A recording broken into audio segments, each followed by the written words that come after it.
എറണാകുളം ജില്ലയിൽ UDFന് ചരിത്ര വിജയമായിരിക്കും.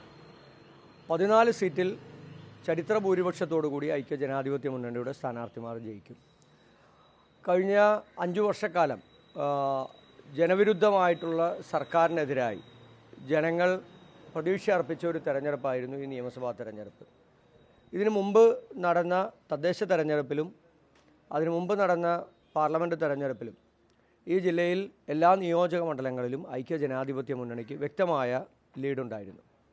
3 മാസക്കാലം മുമ്പ് നടന്ന തദ്ദേശ തെരഞ്ഞെടുപ്പിൽ ജില്ലയിൽ 87% വിജയമാണ് ഐക്യജനാധിപത്യ മുന്നണിക്കുണ്ടായത്. അത് ചരിത്രത്തിലെ ഏറ്റവും വലിയ വിജയമാണ്. തെരഞ്ഞെടുപ്പിൻ്റെ മുന്നൊരുക്ക പ്രവർത്തനങ്ങളും സർക്കാരിനെതിരായിട്ടുള്ള എല്ലാ വിഷയങ്ങളും ജനങ്ങൾക്ക് മുമ്പിലെത്തിക്കാനും കഴിഞ്ഞ 10 വർഷക്കാലത്തിനിടയ്ക്ക് ജില്ലയിൽ നടപ്പിലാക്കേണ്ടിയിരുന്ന അടിസ്ഥാന സൗകര്യ വികസന പ്രവർത്തനങ്ങൾ, ജനങ്ങൾ അനുഭവിക്കുന്ന നിരവധിയായിട്ടുള്ള പ്രശ്നങ്ങൾ ഉൾപ്പെടെ ഉള്ള കാര്യങ്ങളിലും സർക്കാർ തിരിഞ്ഞു നോക്കിയില്ല എന്ന് മാത്രമല്ല ഒരു തരത്തിലുള്ള സഹായങ്ങളും സർക്കാരിൻ്റെ ഭാഗത്തു നിന്നുണ്ടായി. സ്വാഭാവികമായും അതിനെതിരായിട്ടുള്ളൊരു ജനവിധി ഈ തെരഞ്ഞെടുപ്പിൽ ഉണ്ടായിട്ടുണ്ട്. ജില്ലയിൽ UDFൻ്റെ ഒറ്റക്കെട്ടായിട്ടുള്ള ഒരു വലിയ പ്രചരണവും വളരെ കാര്യക്ഷമമായി നടക്കുകയും ചെയ്തു.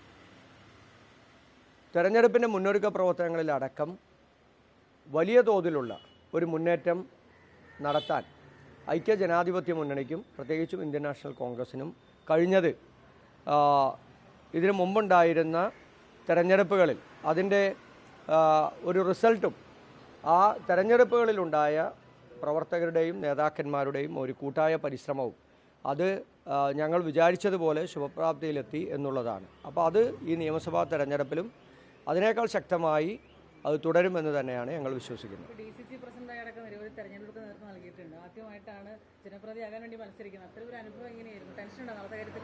അല്ല, യാതൊരു വിധത്തിലോ ടെൻഷൻ സ്വാഭാവികമായിട്ട് ഒരു സ്ഥാനാർത്ഥി ഒരു മത്സരിച്ച ആളെന്നുള്ള രീതിയിലുണ്ട്. പക്ഷേ ശുഭപ്രതീക്ഷയാണ്. ഈ നിയോജക മണ്ഡലത്തിൽ ഉള്ള ജനകീയമായിട്ടുള്ള വിഷയങ്ങൾ, ജനങ്ങളുടെ പരാതികൾ, അവരുടെ പ്രശ്നങ്ങൾ, അതിനപ്പുറത്ത് UDFൻ്റെ ഒറ്റക്കെട്ടായിട്ടുള്ള വിജയം, ഇതൊക്കെ ഈ തെരഞ്ഞെടുപ്പിനെ സ്വാധീനിച്ച ഒന്നാണ്. സ്വാഭാവികമായും എക്കാലത്തും UDFനോടൊപ്പം നിന്ന ഈ മണ്ഡലം അത് തിരിച്ച് UDFന് തന്നെ ജയിക്കാൻ കഴിയുമെന്നുള്ള വിശ്വാസമാണ് ഒരു സ്ഥാനാർത്ഥി എന്നുള്ള രീതിയിൽ എനിക്ക് പറയാനുള്ളത്. കോളേജ് സ്റ്റുഡന്റ് തെരഞ്ഞെടുപ്പിന് ശേഷം ആദ്യമായിട്ടാണല്ലോ ഒരു ജനപ്രതിയായിട്ട് മത്സരിക്കുന്നത്. അപ്പോൾ ഒരു അനുഭവങ്ങൾ എങ്ങനെയായിരുന്നു? വേറെ ആൾക്ക് വേണ്ടി ചുക്കാൻ പിടിക്കുന്ന സ്വന്തം കാര്യം നോക്കുന്നത് എങ്ങനെയായിരുന്നു? അല്ല, തെരഞ്ഞെടുപ്പിന് നമുക്ക് അധികം ദിവസമൊന്നും നമുക്ക് ലഭിച്ചില്ല. തെരഞ്ഞെടുപ്പിൻ്റെ മുന്നൊരുക്ക പ്രവർത്തനങ്ങളും അതുമായി ബന്ധപ്പെട്ടുള്ള കാര്യങ്ങളിലും എല്ലാം ജില്ലയിലെ ആകമാനം അത്തരത്തിലുള്ള പ്രവർത്തനങ്ങൾക്ക് നേതൃത്വം കൊടുക്കുമ്പോഴാണ് സ്ഥാനാർത്ഥിയായി പാർട്ടി തീരുമാനിച്ചത്. സ്വാഭാവികമായും സ്ഥാനാർത്ഥി എന്നുള്ള രീതിയിൽ ആ ചുരുങ്ങിയ ദിവസങ്ങൾ കൊണ്ട് കൊച്ചി നമുക്കൊരു മുൻപരിചയമില്ലാത്ത സ്ഥലമല്ലല്ലോ. ഇതിൻ്റെ എല്ലാ പ്രദേശങ്ങളും എല്ലാ സ്ഥലങ്ങളും നമുക്ക് മുൻപരിചയമാണ്. ഇവിടുത്തെ ജനങ്ങളുടെ ജീവിത പ്രശ്നങ്ങളുമായി ബന്ധപ്പെട്ടുണ്ടായിട്ടുള്ള എല്ലാ കാര്യങ്ങളിലും സമരങ്ങളും പ്രതിഷേധങ്ങളും അടക്കം ഞാൻ പങ്കെടുത്തിട്ടുള്ള സ്ഥലം കൂടിയാണ്. അപ്പോൾ സ്വാഭാവികമായും അത്തരത്തിലുള്ള കാര്യങ്ങൾ അറിയാം.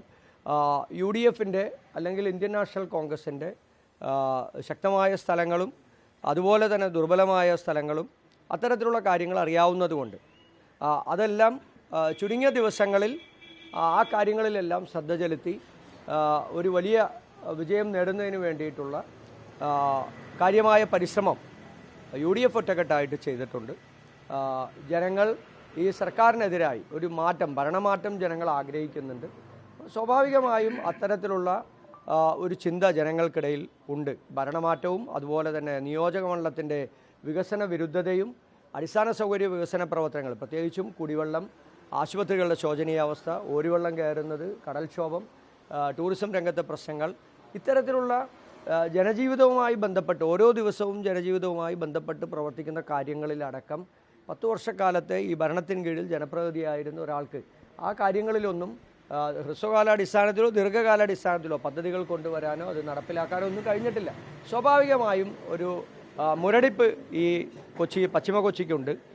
മറ്റുള്ള നിയോജക മണ്ഡലങ്ങളെ അടിസ്ഥാനപ്പെടുത്തി നോക്കുമ്പോൾ പശ്ചിമ കൊച്ചി അത്തരത്തിലൊരു വികസന വിരുദ്ധത നമുക്ക് കാണാൻ സാധിക്കുന്നുണ്ട്. അപ്പോൾ അതിനകത്തൊരു മാറ്റം ഉണ്ടാകണം. UDF അധികാരത്തിൽ വന്നാൽ അത്തരത്തിലൊരു മാറ്റം ഉണ്ടാകുമെന്നുള്ള ഉറപ്പാണ് ഞങ്ങൾ ജനങ്ങൾക്ക് കൊടുത്തിട്ടുള്ള. ആ ഉറപ്പ് ജനം വിശ്വസിച്ചിട്ടുണ്ട്, ജനം വോട്ട് ചെയ്തിട്ടുണ്ട്.